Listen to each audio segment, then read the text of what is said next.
कथा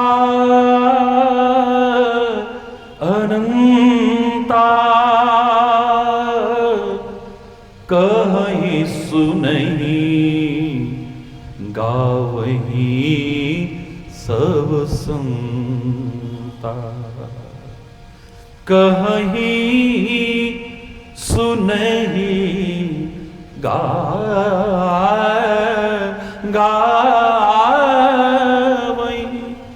कहीं सुनही गावही सब संता। हरि अनंत हरि कथा अनंता। हरि बोल जोर से।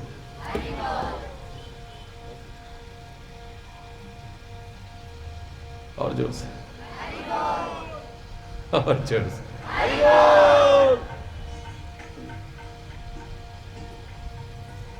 सौभाग्यशाली है, परमात्मा की कृपा से असीम अनुकंपा से ये क्षण मिल रहे हैं।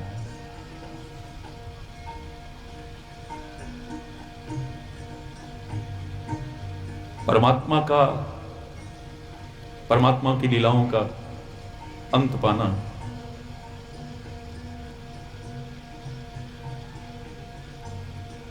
औरों की तो क्या कहूं, कम से कम हरि चैतन्य की सामर्थ्य तो नहीं है, पर फिर भी कहे बिना रहा नहीं जाता है।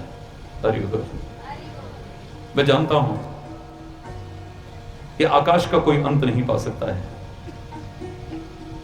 मच्छर भी उड़ता है, मक्खी भी उड़ती है, चिड़िया भी उड़ती है, बाज भी उड़ता है, पक्षीराज गरुड़ भी उड़ता है। और आजकल तो आपने ऐसे ऐसे यान बना लिए हैं जो अंतरिक्ष में ही पहुंच जाते हैं, लेकिन अंतरिक्ष तक पहुंच करके भी उन्हें आकाश नजर आता है। आकाश का कोई अंत नहीं पा सका है। अरे अपनी अपनी सामर्थ्य से उड़ान सब भरते हैं, लेकिन उसका अंत नहीं पा सकते, फिर भी उड़े बिना नहीं रह सकते हैं।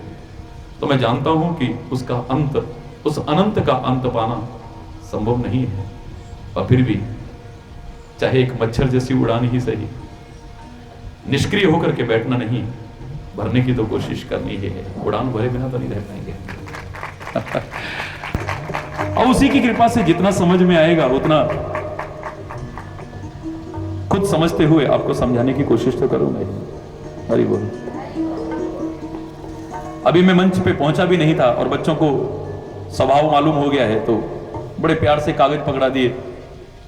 महाराज जी, इतना अच्छा लगता है जब आपका शंका समाधान कार्यक्रम देखते हैं या प्रवचन सुनते हैं, और हौसला बढ़ाया हमने आप तक ये कागज पहुंचाने का।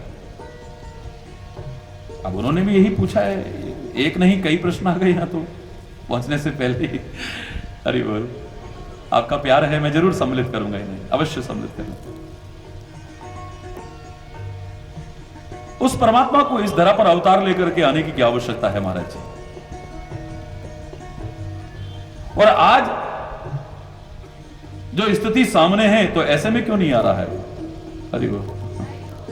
और अगर आया है तो कुछ कर क्यों नहीं रहा है? हरि बोल। मैं पढ़ रहा था, बड़ा अच्छा लग रहा था, बहुत सुंदर। आपके मन में भाव तो है, वर्तमान स्थिति से आप भी चिंतित हैं, राष्ट्र के हालात, समाज के हालात के प्रति चिंतन है आपके हृदय में, परमात्मा के प्रति चिंतन है आपके हृदय में।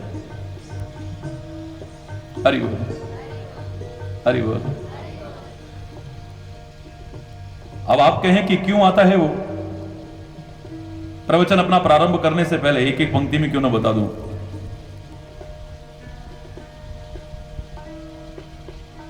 आप भी सुनते आए हैं, मैं भी सुनता आया, पढ़ते आए हैं कि यदा यदा ही धर्मस्य ग्लानिर्भवति भारत, जब जब हो धर्म के हानि, बाढ़हि असुर अधम अभिमानी।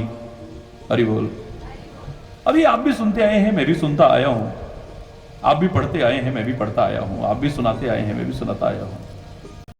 पर सबका निष्कर्ष मुझे तो यही लगता है जैसे माँ बाप अपने बच्चों को दुखी नहीं देख पाते हैं, जिन्हें माँ बाप कहते हैं, और विशेष तौर से जो उनके आश्रित बच्चे हैं, विशेष तौर से, ठीक ऐसे ही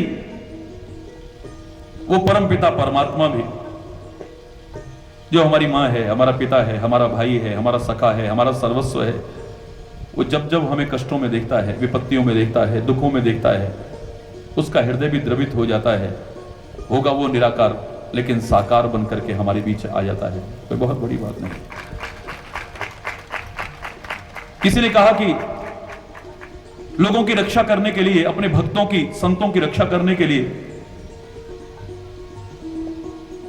अपने दूतों को भेज देता, पैगंबरों को भेज देता, इतना ही पर्याप्त था। खुद आने की क्या आवश्यकता थी? अरे मैंने कहा, रात दिन कहते हो, जिसने प्रश्न किया, क्योंकि मैं सबसे प्यार करता हूं, तो मेरा एक मुसलमान भाई कहने लगा, ये तो सुना था पीर पैगंबर आते हैं, संत महापुरुष आते हैं, सन ऑफ गॉड आते हैं, लेकिन आप तो कहते हो भगवान ही आ जाते हैं। अरे वो मैंने कहा, ये तो आप भी रोज कहते हो, खुदा खुदा खुदा खुदा। अब आता है, इसे स्वीकार ना करो तो इसमें मेरा दोष नहीं है। आप भी रात दिन बोल रहे हो खुदा खुदा। अरे बोल, अरे बोल, खुदा खुद। ध्वनि देखिए ना, इसमें कितनी प्यारी आ रही है। इसलिए मुझे नाम कोई बुरा नहीं लगता है। परमात्मा के विभिन्न नाम है। कोई बोले राम राम, कोई खुदा, कोई सेवे गुसैया, कोई अल्लाह। अब जो अच्छा लगता है वो नाम ले रहे हो, अपने अपने लहजे से पुकार रहे हो, अपनी अपनी भावना से पुकार रहे हो, अपने अपने ढंग से पुकार रहे हो। अंतर कुछ भी नहीं है, पर अंतर सा लगता है। जो लोग इन नामों में अंतर जानते हैं, मैं उनसे कहा करता हूं, मेरे प्यारे बच्चों, मेरे भाइयों, मेरी बहनों, मुझे अंतर बताइए माताजी में, मम्मी में, बोई में, इजा में, बा में, अम्मी में, अम्मा में, मैया में, झाई में, इनमें अंतर क्या है? मदर में। अरे मेरे भारत देश में तो विभिन्न नामों से पुकारा जाता है एक ही जन्मदात्री को। अगर इनमें कोई अंतर है तो जरूर राम में, कृष्ण में, खुदा में, अल्लाह में, वाहिगुरु में अंतर होगा।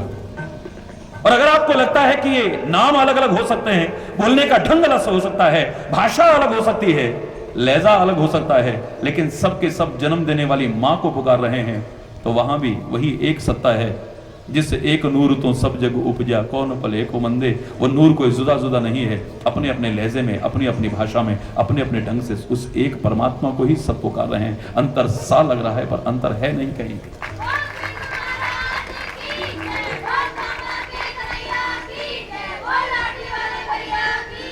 क्यों उतर के आ जाता है महाराज जी?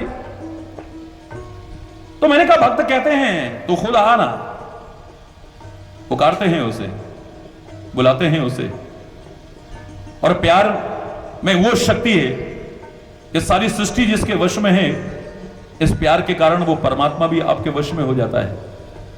जिसके इशारे पर सारी सृष्टि नाच रही है,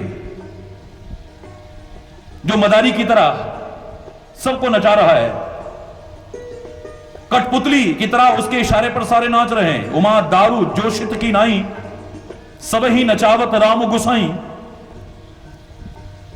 वो भी इस प्यार के कारण इस धरा पर आकर के छचियावर छाछ पे नाच नचावे, आप उसे अपनी उंगलियों के इशारे पर नचाने लग जाते हो। ये प्यार की महिमा है, ये भावनाओं की महिमा है। या तो आता है वो प्यार के कारण।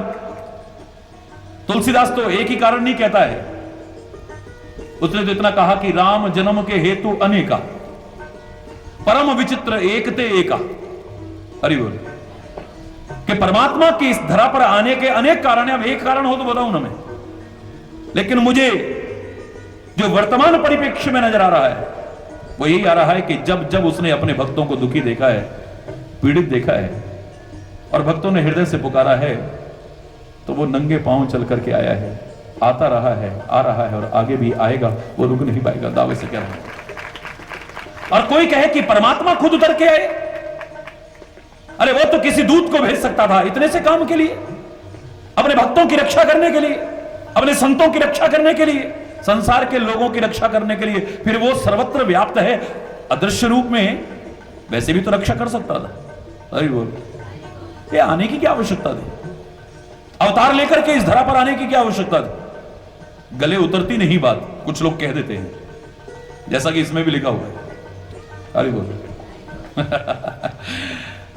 ये आज पहली बार प्रश्न नहीं है, अनेक बार प्रश्न उठा है। ये अकबर से बीरबल ने बड़ी अच्छी बातें कही परमात्मा की लीलाओं के बारे में। तो अकबर ने प्रश्न किया कि बीरबल, स्वयं परमात्मा को इस धरा पर उतर के आने की आवश्यकता क्यों पड़ती है?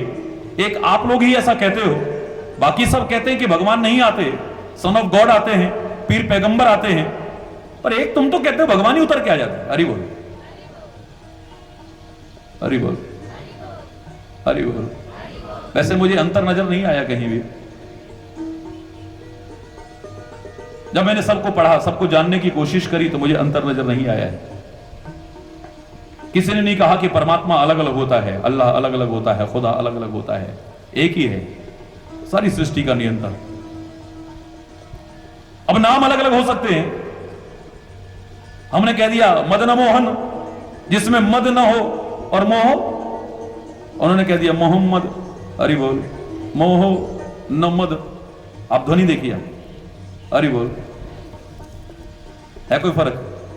सोच के देखना कभी, एक दूसरे की आलोचना ही मत करना। बहुत प्यारा भाव आपको नजर आएगा। उन्होंने कहा गॉड, और हमने कहा कि त्रिगुणात्मक शक्ति से जो ऊपर परम शक्ति है उसी को ब्रह्म कहते हैं। अब गॉड में भी 3 ध्वनियां आती हैं, जी, ओ और डी। हरि बोल। जी फॉर जनरेटर, वो जनरेट्स, जो उत्पत्ति करता है, कौन हो गया? ब्रह्मा। ओ फॉर ऑपरेटर, वो ऑपरेट्स, जो चलाता है, पालन करता है, कौन हो गया? बोलो, बोलो ना। और डी फॉर डिस्ट्रॉयर, जो नष्ट करने के लिए नष्ट नहीं करता है, नव सृजन के लिए जो संहार करता है। शंकर, कहां अंतर है? कभी सोच करके देखिए, कहां है अंतर बताइए। अरे वो हमने पैदा कर दिए भेद, बहुत भेद पैदा कर दिए। परमात्मा भी कहता होगा कि मेरी औलादों ने ये क्या भेद आपस में पैदा करके लड़ना शुरू कर दिया है। कल आपसे कहा था, हरि चैतन्य समझते हो तुम हिंदू मुस्लिम सिख ईसाई, पगलो तुम हो आपस में सब भाई भाई, मिल करके रहो, एक ही औलाद हो सारी के सारे। तो मैंने कहा मेरे भाई, अकबर ने कहा कि बीरबल, वो परम सत्ता स्वयं मानव रूप में इस पृथ्वी पर उतर के आ जाए, जो निराकार है, जो निर्गुण है, जो अजन्मा है, वो जन्म लेकर के आ जाए, अजूनी सेवन। हरि बोल। क्या आवश्यकता है उसको? क्यों आता है वो? मेरे गले नहीं उतरती है ये बात, अवतार वाली बात। बीरबल बोला, जहां पना समय आने पर उत्तर दूंगा। और समय आया, काफी दिन बीत गए, बात आई गई हो गई। शहंशाह के पुत्र का जन्म उत्सव था, नौका विहार करते हुए जन्मदिन मनाया जाए, ऐसा विचार किया गया। नावें सज गई, शहंशाह के लिए सज गई, परिवार के लिए सज गई, प्रधानमंत्री के लिए सज गई, सेनाओं के लिए सज गई, और गोताखोर भी रख लिए गए, कोई दुर्घटना हो जाए तो उनकी रक्षा की जाए। एक नौका पर सवार हो गए बीरबल, धीरे धीरे धीरे धीरे करके। दूर थी जो बीरबल की नाव, पास में ले आए अकबर के।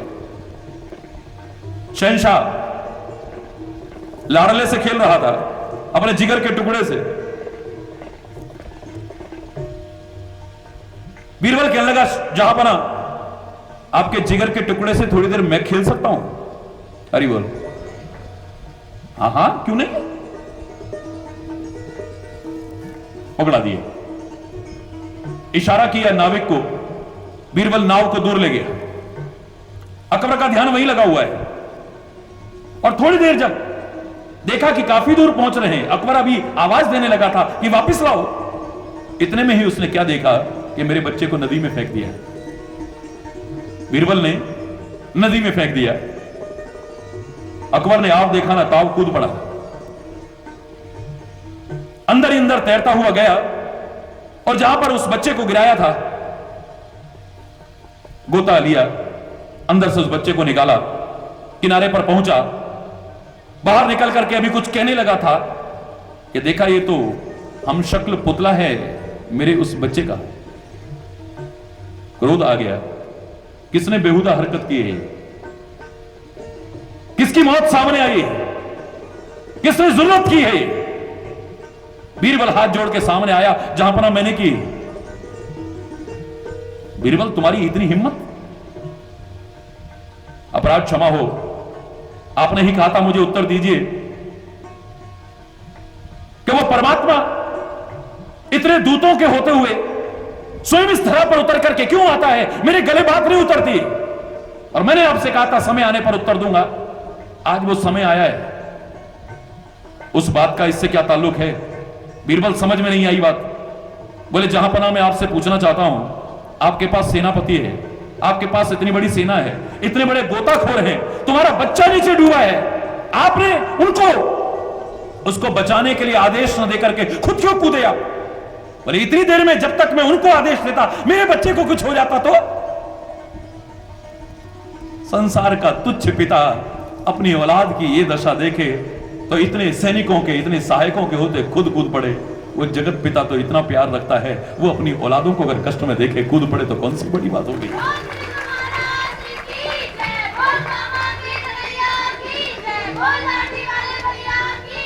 अगर वो भी धरा पर आ जाता है तो कौन सी बड़ी बात है। वो अपने भक्तों को कष्ट में नहीं देख पाता है। आप कहेंगे कि इतने समय देख रहा है, अदृश्य रूप में देख रहा है, निराकार रूप में देख रहा है, और साकार रूप में भी धरा में आता है, तो कितने अधर्म, कितने अत्याचार, कितने अन्याय, फिर भी क्या करता है वो? हरि बोल। एक बात मैं आपको छोटी सी कह दूं, हर व्यक्ति अपने अपने कर्तव्य का पालन करे, दूसरे के कर्तव्य का बोध न कराए। हरि बोल। बड़ा शांति में जीवन रहता है। हर व्यक्ति अपने अपने कर्तव्य का पालन करे। आपका जो कर्तव्य है आप कीजिए, दूसरे का जो कर्तव्य है वो करे, तीसरे का जो कर्तव्य पालन है उसको करे। अधिकार के लिए हम बड़े जागरूक हैं, अधिकार के लिए लड़ाई भी लड़ते हैं, मेरा कोई विरोध नहीं है, लेकिन अधिकार के साथ साथ आपका कोई कर्तव्य भी है। इस चीज को जो भूल जा रहे हैं, इससे मेरा विरोध जरूर है। अपने कर्तव्य को पहचानो, उसका पालन करो, तब अधिकार की बात करोगे तो अच्छा लगेगा। संत ऐसा नहीं कर रहे। आज के महापुरुष क्या कर रहे हैं, परमात्मा क्या कर रहा है, तुम क्या कर रहे हो? हरि बोल। परमात्मा ने तुम्हें बुद्धि दी है, परमात्मा ने तुम्हें विवेक दिया है, अंतरात्मा से आवाज दी है, क्या उसका पालन कर रहे हो? जिस दिन परमात्मा की दी बुद्धि और विवेक का हर व्यक्ति इस्तेमाल करने लग जाएगा ना, अंतरात्मा की आवाज के अनुसार, मन के अनुसार नहीं, अपने जीवन को चलाने लग जाएगा ना, तो जिन चीजों के लिए आप कहते हो परमात्मा कुछ नहीं कर रहा, वो चीजें ही नहीं रहेंगी, तो करने की आवश्यकता क्या पड़ेगी? दावे से कह रहा हूं। कहां होगी लड़ाई, कहां होगा विरोध? किससे घृणा करेगा व्यक्ति? किससे बदले की भावना रखेगा? किससे द्वेष करेगा? कहां शांति फैलाएगा? अंतरात्मा के रास्ते पर व्यक्ति चले और गलत कुछ हो जाए?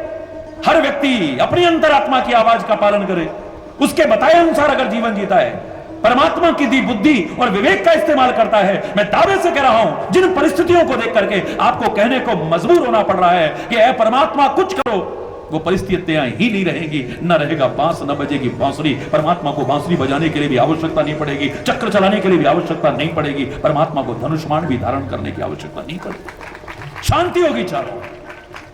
क्या तुमने अपने कर्तव्य का पालन ठीक से किया है? आपस में एक दूसरे को, तो क्या तुम परमात्मा से कह रहे हो कि परमात्मा तू क्या कर रहा है? अरे बोल। मेरी बात बुरी लग सकती है, लेकिन इसे शांति से सोचिएगा। आपस में तो एक दूसरे से कहते थे तेरे को ऐसा नहीं करना चाहिए, तू को ऐसा कर, पर तेरे को क्या करना चाहिए, तू क्या कर रहा है, तू सही कर रहा है या गलत कर रहा है, इस पर भी तो थोड़ी निगाह दौड़ाना। हरि बोल। मैं नहीं कह रहा कि ऐसा कहकर के संत अपने दायित्व से मुक्त हो जाएं, महापुरुष अपने दायित्व से मुक्त हो जाएं, या सदगुरु अपने दायित्व से मुक्त हो जाए, या परमात्मा अपने दायित्व से मुक्त हो जाए। मैं हर किसी नहीं कहना चाहता ऐसा, लेकिन आपसे कहूंगा आप अपने अपने कर्तव्य का तो पालन कीजिए। क्या आपका कर्तव्य है जो कर रहे हो? आपकी अंतरात्मा की आवाज है जो कर रहे हो? थोड़ा सा अंदर झांक करके देखने की कोशिश कीजिए, आपको अपने ऊपर ही शर्म आने लगेगी, गिलानी होने लगेगी, पश्चाताप की आग में जलने लगोगे। हम क्या कर रहे हैं?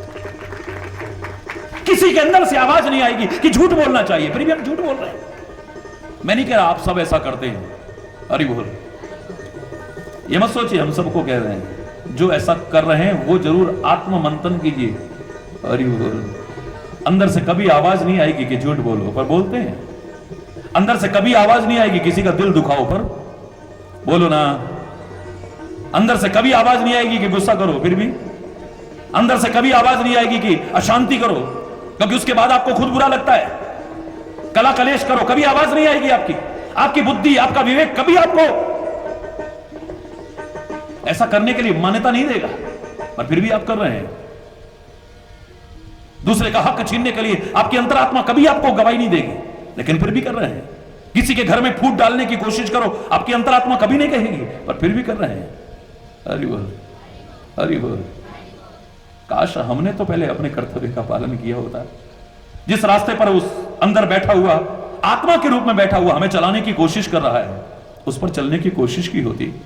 हमें भी पशु पक्षी ना बना करके मानव बनाया है, बुद्धि और विवेक दी है, उसके अनुसार चलने की कोशिश की होती, तो मेरे प्यारे बच्चों, मेरे भाइयों, मेरे बहनों, फिर तुम्हारा यह प्रश्न न उठता कि परमात्मा ऐसी हालात में क्या कर रहा है। परमात्मा को तो दुख होता है कि मैंने तो कितना सुंदर संसार बनाया था। अरे आप छोटी सी एक तस्वीर बनाओ, चाहे भेंगी बने चाहे टेढ़ी बने, पर आपने बनाई है, आपको बड़ी अच्छी लगती है। कोई कमी भी निकाले, क्या हो गया, तो पहली बार बनाई है, अरे फिर भी कोशिश तो की है, हमारी बड़ाई नहीं कर सकते तो बुराई काहे को कर रहे हो। कोई दोष निकाले आपकी किसी कृति में से तो आपको बुरा लगता है। तुम तो परमात्मा की कृतियों में से कमियां निकाल रहे हो, तुम्हें शर्म आनी चाहिए। सोचिए आप जरा से, परमात्मा कभी गलत कर सकता है? मैं जबरदस्ती थोपूंगा नहीं, लेकिन शांति से सोच करके देखिए, आपके अंतर से भी यही आवाज आएगी, परमात्मा कभी गलत नहीं करता है, हमने गलत उसे किया है। परमात्मा ने जहर क्यों बना दिया दुनिया में? अरे परमात्मा ने जहर हत्या के लिए नहीं बनाया है, परमात्मा ने जहर आत्महत्या के लिए नहीं बनाया है। परमात्मा ने जहर जो बनाया है वो किसके लिए बनाया है, कौन जानता है आप में से? लेकिन अंतरात्मा की आवाज अगर आपने नहीं सुनी, अपने मन के अनुसार जीवन जिया, तो कभी किसी की हत्या करते हो, कभी मजबूर होकर के, दुखी होकर के एक महान अपराध कर बैठते हो, उसी जहर को खा करके आत्महत्या कर बैठते हो। लेकिन जिसने आत्मा की आवाज को सुना है, जिसने बुद्धि और विवेक का इस्तेमाल किया है, वो उसी से दवाइयां बना रहा है। लाइफ सेविंग ड्रग्स जितनी है सब पर पॉइजन लिखा होता है, उसी जहर से बनती हैं, लेकिन वो जान लेने वाली नहीं, जान देने वाली होती हैं। ये तो आप पर निर्भर करता है कि परमात्मा की दी चीजों का क्या उपयोग कर रहे हैं। आप उसकी शक्ति का दुरुपयोग कर रहे हैं। सर, बंदूक काहे के लिए बनाई गई? लोगों की हत्या करने के लिए नहीं बनाई गई। परमाणु परीक्षण किए जा रहे हैं, काहे के लिए किए गए थे? दुनिया में विनाश करने के लिए नहीं। लेकिन जिसलिए वो विचार आया था मन में, धर्म साथ न रहने के कारण अब डर पैदा हो गया है कि हाय क्या होगा, हाय क्या होगा, हाय क्या होगा। वरना इन्हीं परमाणु से दुनिया में विनाश ही नहीं किया जा सकता है। आपने परमाणु बिजली घर भी देखे होंगे, बिजली भी पैदा की जा रही है। अरे बोल, सदुपयोग में भी इनका करने की कोशिश की जा रही है। अब आप पर निर्भर करता है आप क्या कर रहे हो। परमात्मा ने शहद बनाया, परमात्मा ने घी बनाया, दोनों अच्छी चीजें थी, पर आपने दिमाग गलत लड़ाया, दुरुपयोग किया, उसको जहर बना करके रख दिया। अरे बोल, परमात्मा ने गंधक बनाया, बीमारियां दूर करता था, पोटाश बनाया जो बहुत चीजों में काम आता था, पर आपने इस दिमाग का गलत दुरुपयोग किया और ऐसा दिमाग लड़ाया, उसको बना करके बम फटाका बना दिया। अरे बोल, परमात्मा ने कोई चीज बुराई के लिए नहीं बनाई, इसका तो तुम दुरुपयोग कर रहे हो। जिस दिन तुमने बुद्धि और विवेक का और अंतरात्मा की आवाज का इशारा समझ लिया, कभी भी ऐसी स्थिति नहीं आएगी जैसी आज हमारे सामने हो रही था। वैसे कह रहा हूं,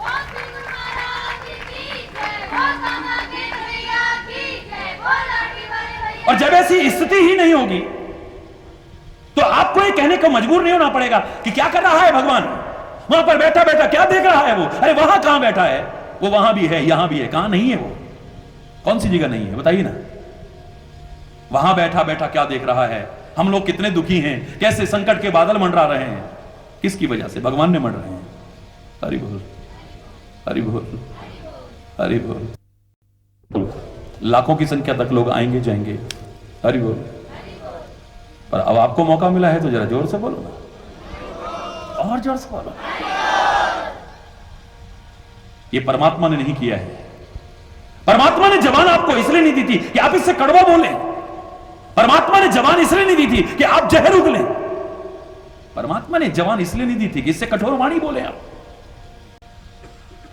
परमात्मा ने इसलिए जबान आपको नहीं दी थी कि आप दूसरों का अपमान करें। परमात्मा ने जबान आपको इसलिए नहीं दी कि आप गालियां दें। परमात्मा ने जबान आपको इसलिए नहीं दी कि इससे अश्लील शब्दों का इस्तेमाल करें आप। परमात्मा ने जबान इसलिए नहीं दी कि लड़ाई झगड़ा अशांति पैदा करें आप। अब आप दुरुपयोग करें और फिर कहें भगवान क्या कर रहा है। हरि बोल। सोचो जरा, परमात्मा ने जबान कितनी सुंदर बनाई है, कितना विचार करके बनाई है। शरीर में हर अंग के दो दो भाग उसने किए। जबान एक रखी है, आंख दो, कान दो, नासिका के छिद्र दो, हाथ दो, पैर दो। किडनी एक होती जिंदा रह सकते थे, वो भी दो बना दिए। हृदय एक बनाया, हिस्से उसके भी दो कर दिए। पर जीभ बोलो ना, एक ही रखी है। क्यों? जीभ के दो हिस्से देखे हैं हमने, पर मानव के नहीं देखे हैं। जहरीले जीवों के देखे हैं। सर्प की जबान के दो हिस्से देखे हैं जो जहर उगलता है। परमात्मा ने सुंदर नियम बनाया था कि जिसकी जबान एक है वो इस जबान से कभी जहर ना उगले। जितने जीव जहर उगलते हैं उनकी जबान के दो हिस्से हैं, पर आपका एक है, तो फिर इस जबान से जहर क्यों उगलते हैं? कभी विचार किया आपने? सोचिए आप कभी। परमात्मा ने जीव को कोमल बनाया, क्या आपने कोमलता को अपनाया? परमात्मा को कर्तव्यों का एहसास कराने वालों, क्या तुम अपने कर्तव्य का पालन कर रहे हो? मैं अपनी बात पर आऊंगा, लेकिन थोड़ा सा पहले जब आपने शंका की है तो थोड़ा सा तो उत्तर मुझे देना ही पड़ेगा। अरे बोल, क्या तुम उसके नियमों का पालन कर रहे हो? क्या तुम उसके कहे अनुसार, और उसके कहे अनुसार अर्थात वेदों के अनुसार, अर्थात ग्रंथों के अनुसार, गीता भागवत के अनुसार, गुरु ग्रंथ के अनुसार, कुरान बाइबल के अनुसार अपने जीवन को जला रहे हो, बना रहे हो? अपनी अंतरात्मा के अनुसार क्या अपने जीवन को बनाने की कोशिश कर रहे हो? उसके बाद उससे कहो कि तू क्या कर रहा है, तू हमारे लिए क्या कर रहा है? उसने तो बहुत कुछ पहले कर दिया है आपके लिए। जिस तरह से उसने आपको जो कुछ दिया है, क्या आपने उसके रहस्य को समझने की कोशिश की? हृदय उसने कोमल बनाया, पर इसमें भी कठोरता ले आए हो मेरे प्यारे बच्चों। अरे बोल, गलत कह रहा हूं क्या? बोलिए ना, बोलिए ना। हृदय उसने कोमल बनाया, पर इसमें भी आप क्या लाए हो? बोलो ना, अपनी जबान से बोलो। कठोरता ले आए हो। जीव को उसने कोमल बनाया, पर इसमें भी कठोरता ले आए हो। मस्तिष्क में भी उसने हड्डी नहीं रखी। 3 अंग ऐसे रखे, उनमें हड्डी नहीं रखी। अरे बोलो ना, जीव में हड्डी है? हृदय में, मस्तिष्क में नहीं मालूम तो किसी डॉक्टर से पूछिएगा। मेडिकल साइंस की जानकारी रखने वाले, शरीर संरचना की जानकारी रखने वाले से पूछिएगा। इस मस्तिष्क में भी हड्डी नहीं है। इन तीनों में हड्डी नहीं है। जो प्रतीक थी इस बात का कि इन तीनों में कभी कठोरता मत आने दीजिए। यह प्राकृतिक व्यवस्था थी परमात्मा के बनाई हुई, लेकिन आपने उसके नियमों का पालन नहीं किया। इन तीनों के अंदर कठोरता ले आए और दोष दे रहे हो परमात्मा को। सोचिए आप कभी, हमें शर्म आनी चाहिए। आप कह रहे होंगे कि हमसे ऐसी बात क्यों कर रहे हैं, लेकिन आप विचार कीजिए, मैं भी विचार करूं, सबको विचार करना चाहिए। क्या कर रहे हैं हम लोग? दूसरे के उत्तरदायित्व का एहसास कराना बड़ा सरल है, और एक आम व्यक्ति क्या क्या संतों को, गुरुओं को, महापुरुषों को, और यहां तक कि परमात्मा को उसके उत्तरदायित्व का बोध कराने चले हैं। हरि बोल। क्या अपने उत्तरदायित्व का ठीक से निर्वाह कर रहे हैं हम लोग? अपने कर्तव्य का ठीक से पालन कर रहे हैं हम लोग?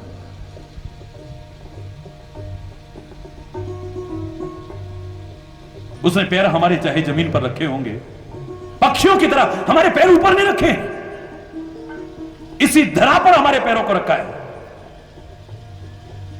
लेकिन बाकी सारे अंगों को ऊंचा उठा के रखा है। मस्तिष्क हमारा ऊंचा उठा के रखा है उसने। हरि बोल, हरि बोल। मस्तिष्क हमारा ऊंचा उठा करके रखा है उसने। आंखें हमारी ऊंची उठा करके रखी है उसने। कान हमारे ऊपर उठा करके रखे हैं उसने। जवान हमारी ऊंची उठा के रखी है। हृदय हमारा ऊंचा उठा करके रखा है। हमारे हाथ उसने ऊंचे उठा करके रखे हैं, जो बता रहे थे इन हाथों से नीचे कर्म मत करो, ऊंचे कर्म करो। पैर उसने नीचे जरूर रखे होंगे। पैर तुम्हारे चाहे रहे कीचड़ में, जैसे कमल की डंडी रहती है कीचड़ में, लेकिन वो अपने आप को ऊंचा उठा करके रखता है। ये बता रहा था कि रहो चाहे इसी संसार में, इसी माया से ग्रसित संसार में, जिनको तुम गंदा कहते हो, इसी गंदे संसार में है नहीं, लेकिन आप समझते हो। लेकिन कमल की तरह अपने आप को ऊपर उठा करके रखो। यही सिखा रही थी प्रकृति, यही सिखा रहा था। क्या किया हमने? हाथ ऊंचे उठा करके रखे उसने, इसलिए कि इन हाथों से ऊंचे कर्म करो, नीचे कर्म मत करो। इन आंखों को ऊपर उठा के रखा है उसने। इन आंखों से ऊंचा ऊंचा देखो, अच्छा अच्छा देखो, उत्कृष्ट देखो, निकृष्ट मत देखो। इन कानों से ऊंचा सुनो। ऊंचा सुनने का मतलब नहीं कि बहरे बन जाओ। अरे वो ऊंचा सुनना मतलब ऊंची बातें सुनो।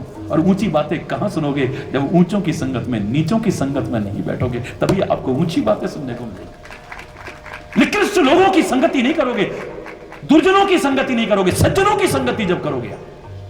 सज्जन का तात्पर्य खाली हरि चैतन्य नहीं। सज्जन का तात्पर्य खाली ऐसे वेशभूषा धारण करने वाला ही नहीं। सज्जन का तात्पर्य खाली जटा बढ़ाने या सिर मुड़ाने वाला ही नहीं। सज्जन का तात्पर्य खाली कथा प्रवचन करने वाला ही नहीं। जिसके अंदर सज्जनता है वो आप भी हो सकते हैं, मैं भी हो सकता हूं, और नहीं है तो मैं भी नहीं हो सकता, आप भी नहीं हो सकते। दावे से कह रहा हूं। इन कानों से ऊंचा ऊंचा सुने आप, आंखों से ऊंचा ऊंचा देखें आप, उत्कृष्ट देखें, निकृष्ट न देखें कभी। इस मस्तिष्क से ऊंचा चिंतन करें, नीचा चिंतन न करें। इस चिंतन का स्तर पानी की तरह न रखें जो नीचे ही नीचे जाता है। पानी का प्रवाह हमेशा निम्न स्तर की ओर जाएगा, आप देखिए कभी भी। और अगर ये पानी नहीं उठ पा रहा है अपने आप, उठ भी नहीं पाएगा। हरि बोल, हरि बोल। अगर ये अपने आप उठ नहीं पाता है तो किसी सहारे को ले लो ना। पानी जो नीचे गिर रहा है और अगर उसके मन में आ जाए कि ऊंचा उठना है तो किसी रस्सी बाल्टी की सहारी लेता है, किसी पात्र का सहारा लेता है, किसी टुल्लू पंप का सहारा लेता है, किसी मोटर का सहारा लेता है। और सबसे ऊंचा सूर्य भगवान अगर उसका सहारा ले ले तो इसे सुखा करके हिमालय की चोटी पर भी पहुंचा दे, इसे बहुत ऊपर पहुंचा दे तो कोई अतिशयोक्ति नहीं है। इतना सुंदर पहुंचा दे, इतना ऊंचा उठा दे।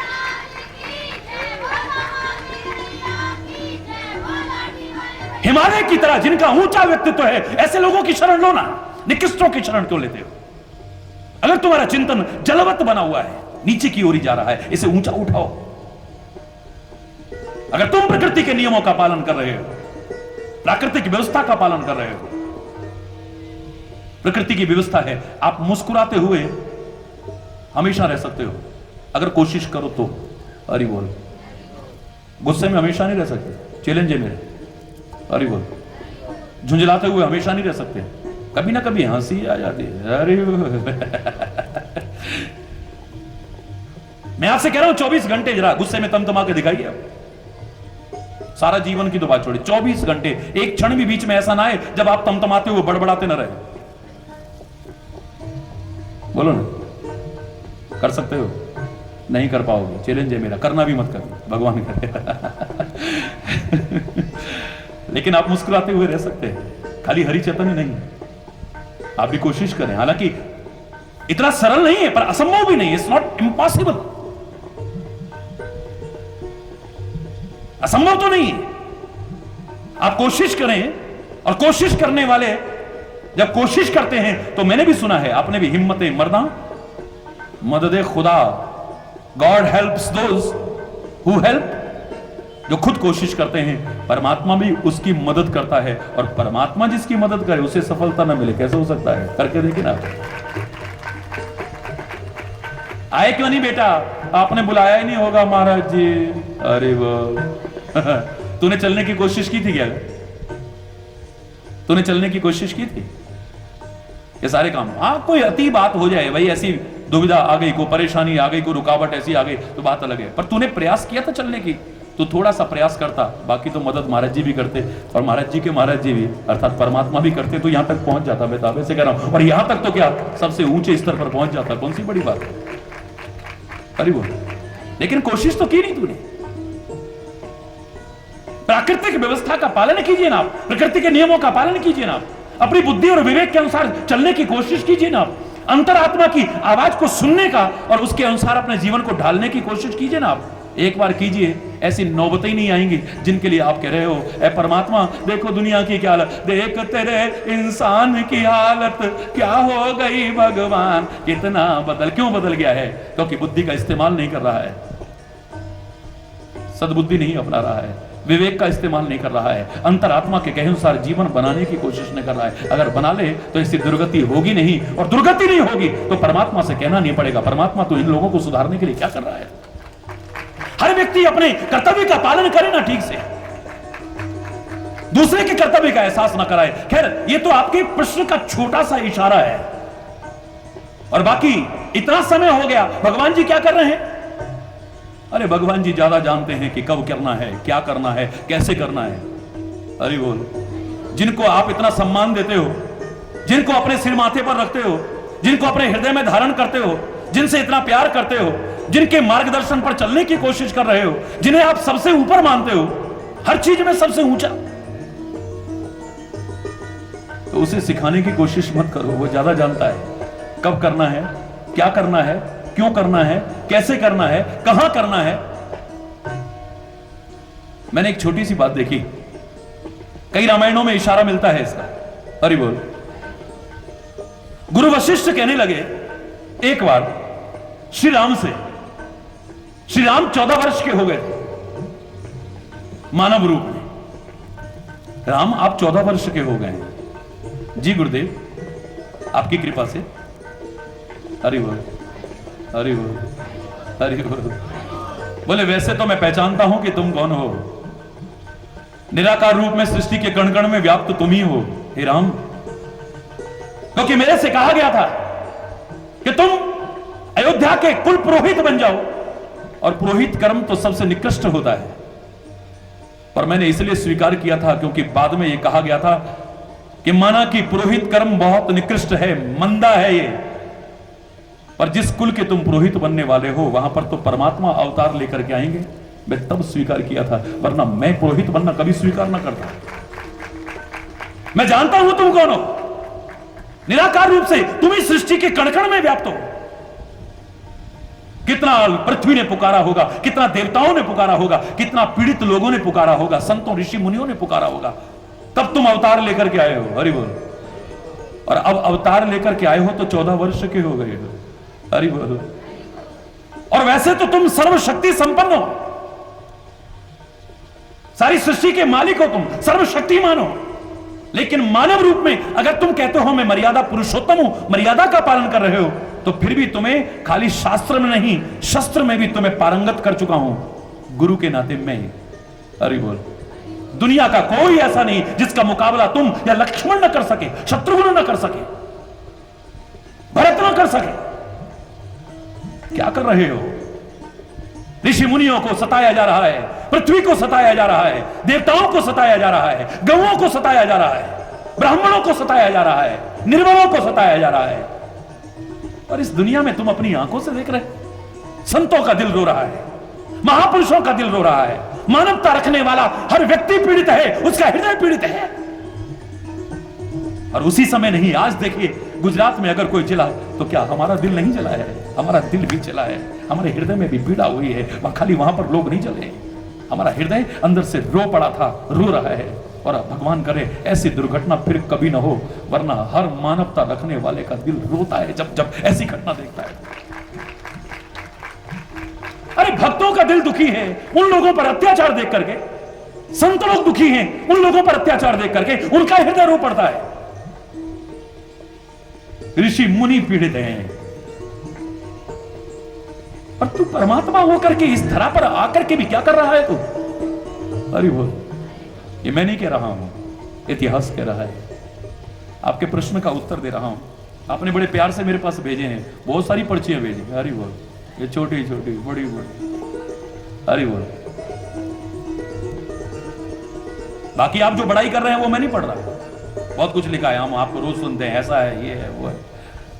हरी बोल। आपके प्यार के लिए मेरे पास कोई शब्द नहीं।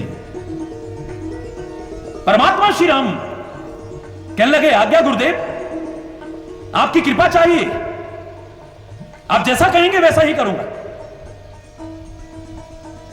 गुरुदेव को उनकी आज्ञा पालन करते हुए हल्का सा इशारा किया श्री राम ने और छोटी सी लीला की।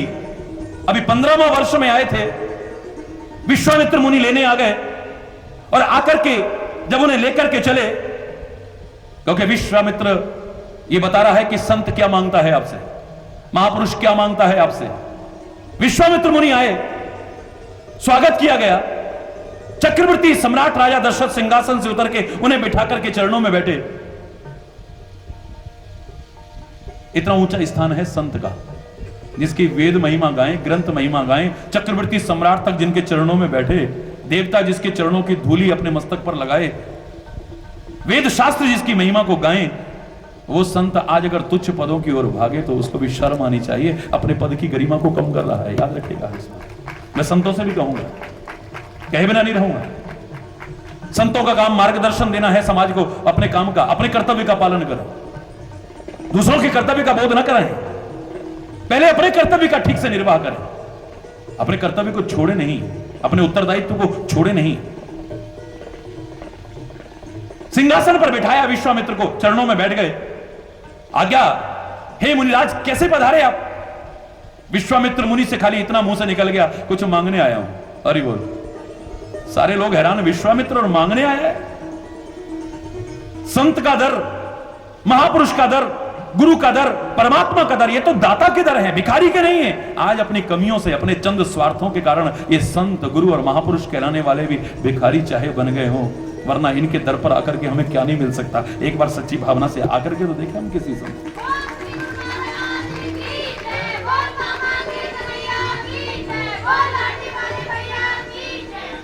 मैं मांगने आया हूं। लोगों की बुद्धि भ्रमित, जो नई सृष्टि पैदा करने की सामर्थ्य रखता है, वो विश्वामित्र मांगने आया है। अरे जो स्वयं एक कल्प वृक्ष है, वो कुछ मांगने आया है। जो दुनिया के भंडार भरने की सामर्थ्य रखता है, वो विश्वामित्र कुछ मांगने आया है। और लोगों की तो क्या, सभासदों की तो क्या, अयोध्या वासियों की तो क्या, महाराजा दशरथ की बुद्धि भी भ्रमित हो गई। रामायण के अनुसार महाराजा दशरथ कहते हैं, हे मुनिराज, मांगा हूं भूमि, धेनु, धन कोसा, सर्वस आज देव सहरोसा। आप भूमि मांग लो ना, अगर आश्रम के लिए चाहिए कोई जमीन वगैरह। हरि बोल। मांगो भूमि, धेनु, कुछ गाय चाहिए आपको, गाय दिलवाता हूं। धन, कुछ पैसा ऐसा चाहिए आश्रम की व्यवस्था के लिए, आज्ञा करिए ना आप। कोशा, आप कहो तो पूरा खजाना आपको दे दूं मैं। सर्वस आज देव सहरोसा। और इतना ही नहीं, मैं उसी राजा हरिश्चंद्र का कुल में पैदा हुआ दशरथ हूं, जिसने एक इशारे पर सब कुछ लुटा दिया था, अपना राज्य तक छोड़ करके आपके चरणों में और जगह जगह भटकने को तैयार हो गया था। आज सर्वस्व मांग लीजिए, खुश होकर के आपके चरणों में अर्पित को मांग करके तो दिखती है। विश्वामित्र कहता है कि हमारे संतों की छवि खराब हो गई है। अरे वो तो परीक्षा लेने के लिए मैंने ऐसा किया था, और उसके बाद प्रतिज्ञा की थी कि मैं तो क्या, कोई भी किसी की ऐसी परीक्षा ना ले। अरे बोल। अरे हम धन नहीं चाहते, तुम्हारा राज्य नहीं चाहते, हमें देना है तो राज्य नहीं, राजाओं का राजा, महाराजाओं का महाराजा, वो राम दे दो, उसका भाई लक्ष्मण दे दो, परमात्मा दे दो, हमें कुछ और नहीं चाहिए। या फिर जो समाज में ऐसी स्थिति, राजा का उत्तरदायित्व है कि वो समाज की सुरक्षा की व्यवस्था करे, खाली संत महापुरुषों की नहीं, अपनी प्रजा की सुरक्षा की व्यवस्था करे, उनके अंदर असुरक्षा की भावना पैदा ना हो, लोग अपने काम ठीक से न कर पाए। अरे हमें देखो, हम यज्ञ नहीं कर पा रहे हैं। तुम्हारा उत्तरदायित्व है कि तुम ऐसी सिक्योरिटी करो। अरे बोल। ये तो खाली सिखाने की बातें हैं, राज्य व्यवस्था की ओर इशारा है, संतों की ओर इशारा है, हर एक ओर इशारा है। ध्यान देना, मैं तो कुछ और मांगने नहीं आया हूं, मैं मांगने आया हूं तुमसे तो मात्र राम और लक्ष्मण मांगने आया हूं। देखो, पहले तो मैं बुढ़ापे में ये चारों पुत्र मिले हैं, किसी को भी नहीं दे सकता हूं, लेकिन राम देत नहीं बने गुसाई, राम को तो किसी हालत में नहीं दे सकता हूं, लक्ष्मण को ले जाओ। बोले लक्ष्मण सारे राक्षसों का वध कर सकता है, एक ताड़का सुबाहु का तो क्या, लेकिन मुझे तो ऐसा भी चाहिए जो मेरे अंदर के राक्षसों को भी खत्म कर दे, अंदर के विकारों को भी खत्म कर दे, और मुझ दीनहीन अवस्था में पड़े हुए को, चाहे मैं कितना भी महान बनता हूं, मुझे भी सनाथ कर दे। ऐसे राम की तो मुझे परम आवश्यकता है। अगर परमात्मा मेरे साथ रहा तो मेरे अंदर के भी शत्रु खत्म हो जाएंगे, खाली बाहर के शत्रु ही नहीं। लक्ष्मण सारे शत्रुओं का वध कर सकता है। जगमहु सखा निशाचर जेते लक्ष्मण हनहि निमिष महु तेते। रामायण में कहा है कि लक्ष्मण सारी दुनिया के राक्षसों को एक पलक झपकने के समय में नष्ट करने की क्षमता रखता है। अरे बोल, क्या आवश्यकता है राम की? राम की आवश्यकता इसलिए है क्योंकि शत्रु खाली बाहर के नहीं, हमारे अंदर भी शत्रु हैं। अरे परमात्मा की क्या आवश्यकता है? वाहेगुरु की क्या आवश्यकता है? उस अल्लाह खुदा की क्या आवश्यकता है? इसलिए आवश्यकता है क्योंकि जो हमारे अंतर के शत्रु हैं वो भी खत्म होने चाहिए, क्योंकि जीवन भी तो एक संग्राम है। 22 दिन से प्रवचन इसी पे चल रहा है। कल मैंने इशारा किया था, बॉर्डर पर प्रवचन चल रहा था, सीमा पर प्रवचन चल रहा था, जम्मू कश्मीर की सीमा पर अखनूर और आरसपुरा में, और वहां सैनिकों ने और पत्रकारों ने पूछा था कि महाराज जी संग्राम होना चाहिए कि नहीं। तो मैंने इतना ही कहा था कि मेरे प्यारे बच्चों, इस कीमत पर कि हमारे पड़ोसियों को सद्बुद्धि आए, इस कीमत पर कि वो भी हिंसा का तांडव बंद करें, इस रक्तपात को बंद करें, और कितने वर्षों से जो अघोषित युद्ध चला रखा है उन्होंने, उसे बंद करें, हमारे दर्द को पहचाने, परमात्मा उनको सद्बुद्धि दे। इस शर्त पर वो संग्राम तो टल जाए, लेकिन संग्राम तो होना चाहिए, मेरे भी होना चाहिए, आपके भी होना चाहिए, मानव मात्र के साथ होना चाहिए। अगर संग्राम रहा तो संग्राम की स्थिति ही नहीं आएगी। मैं दावे से कह रहा हूं, संग परमात्मा रहा तो संग्राम की स्थिति ही नहीं आएगी, संग धर्म रहा तो संग्राम की स्थिति ही नहीं आएगी। संग राम होना चाहिए। अरे वो संग परमात्मा, सारे बोलो संग धर्म, क्योंकि रामो विग्रहवान धर्म। राम क्या है? स्वशरीर धर्म। अगर देखना है तो देख लो ना आप। अरे बोल, आज तो इन नामों का भी दुरुपयोग कर रहे हैं। अरे बोल, अरे बोल, ना ना ना ना ना। राम ने इस धरा के लिए क्या किया है, मानवता के लिए क्या किया है, कितना महान चिंतन है उसका, कभी सोचने की कोशिश कीजिए आप। जिसने कभी युद्ध नहीं चाहा है, जिसने कभी रक्तपात नहीं चाहा है, जिसने अपने राष्ट्र की सुरक्षा को सबसे ऊंचा ध्यान दिया है, राष्ट्र के नागरिकों के जीवन की सुरक्षा को बहुत ऊंचा स्थान दिया है। विश्वामित्र कहता है मुझे कुछ और नहीं चाहिए, क्योंकि वो संत ही नहीं जो तुम्हारी संपत्ति चाहे। अरे संत चाहता है तो तुम्हारी संपत्ति नहीं, तुम्हारी संतति चाहता है। ये जो औलाद तुम्हारी गुमराह ना हो जाए, इसे अगर संत के साथ जोड़ दो, सत्संग के साथ जोड़ दो, तो तुम्हारे जीवन का उद्धार भी हो जाएगा, तुम्हारी औलादों का भी उद्धार हो जाएगा, और भटकने से, गुमराह होने से बच जाएंगे सारे के सारे। देना है तो अपने राम लक्ष्मण को दे दो ना, हमें परमात्मा को दे दो हमें।